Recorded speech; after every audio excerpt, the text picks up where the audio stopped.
Estamos entrevistando Newton Pfeiffer, ele é vice-presidente da Federação Nacional dos Papiloscopistas e Profissionais de Identificação, a respeito do PL 244. Em que consiste esse projeto, senhor Newton?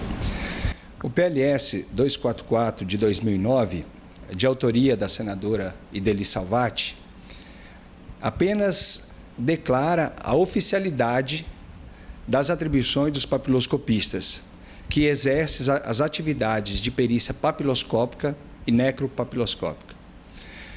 Esse projeto de lei é necessário porque ele preenche a lacuna existente na Lei 12.030, a qual nominou apenas os peritos criminais, os odontologistas e os médicos legistas, não incluindo nesse rol de peritos oficiais os papiloscopistas. E esse projeto é de suma importância porque ele valida a prova pericial produzida pelos papiloscopistas. Ele robustece essa prova pericial, não permitindo questionamento dos laudos já feitos por esses especialistas. E esse projeto vai trazer algum impacto financeiro? A Câmara dos Deputados, preocupada com essa situação de gerar um possível impacto, encaminhou esse projeto para a Comissão de Finanças e Tributação, a qual indeferiu que tramitasse por aquela Câmara, pois não causava nem aumento e nem diminuição de receita do governo, tendo sido indeferido. E é uma matéria de processo penal, portanto, não gera impacto, não trata de servidores públicos. E o que fazem os papiloscopistas? Os papiloscopistas são servidores públicos, portanto, concursados, que atuam na área de perícias papiloscópicas e necropapiloscópicas. Coletam fragmentos de impressão digital em local de crime, revelam em laboratório os fragmentos de impressões digitais que foram coletados em locais de crime, em materiais, objetos, armas de fogo, armas brancas, e, posteriormente, inserem esses fragmentos num banco de dados, buscando desvendar a autoria do delito. Essa questão da escolaridade que o projeto de lei do Senado estabelece, o senhor poderia nos explicar? O artigo relacionado a escolaridade apenas repete a redação dada pela Lei 11.690 de 2008, a qual reconhece a oficialidade das atribuições e a continuidade do exercício para aquelas pessoas que ingressaram até a data em vigência da lei. Portanto, ela apenas repete a redação dada pela Lei 11.690 de 2008. E qual a estatística, qual a quantidade de laudos que vocês têm realizado? Os laudos de necropapiloscópicos, incluindo os de identificação duvidosa e de cadáveres especiais, chegam a aproximadamente 3.000 laudos aqui no Distrito Federal. De autoria de crime, nós tivemos nesse ano, entre homicídio, latrocínio, tentativa de latrocínio, diversos crimes, roubo de veículo, veículo furtado localizado e laudos de falsidade ideológica, aproximadamente 2.500 laudos. Então, só aqui no Distrito Federal, na Polícia Civil, vocês fazem em torno de 5.000, 6.000 laudos por ano. Exatamente. Por ano, nós produzimos essa quantidade e é um trabalho extremamente técnico e que auxilia muito na investigação policial, principalmente na questão de homicídios, quando se trata de cadáver de identidade ignorada, pois sem saber a real identidade da vítima, não tem como iniciar sequer uma investigação policial. E quais os casos de repercussão resolvidos através da perícia papiloscópica?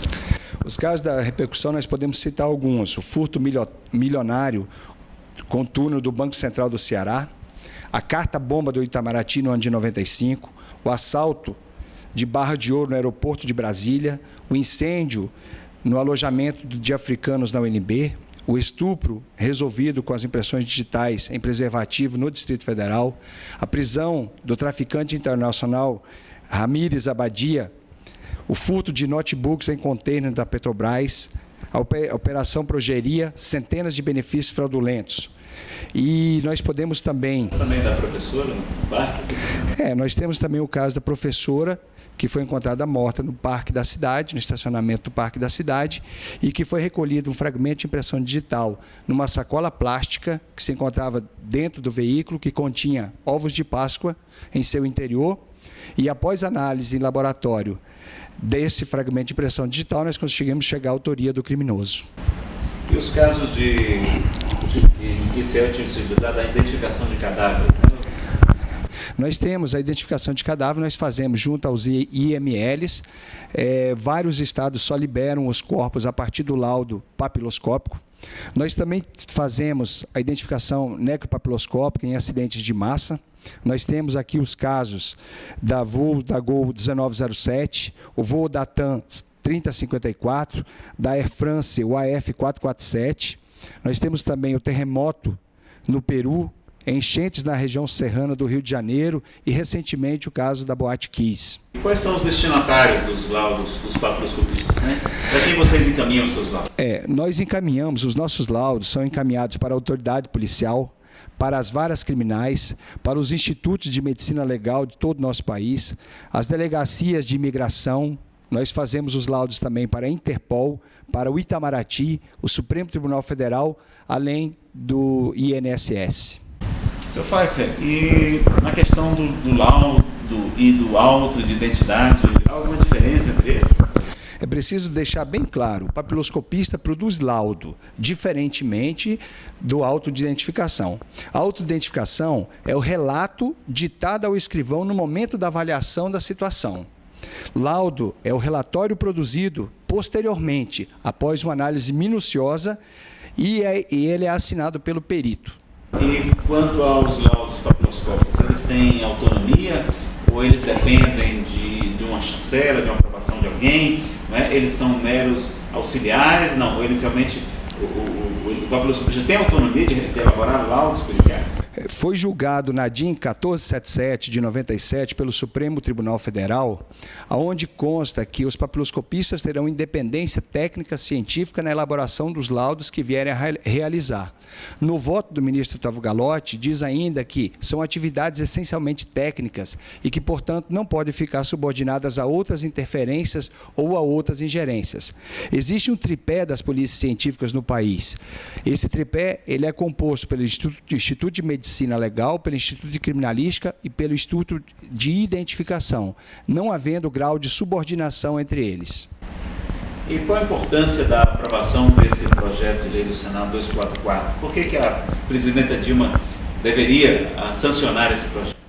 Esse projeto é extremamente importante porque ele reconhece, ele fortalece a prova pericial produzida pelo papiloscopista, que, como já dito anteriormente, quando da edição da Lei 2030, não foi incluído o papiloscopista no rol de peritos oficiais.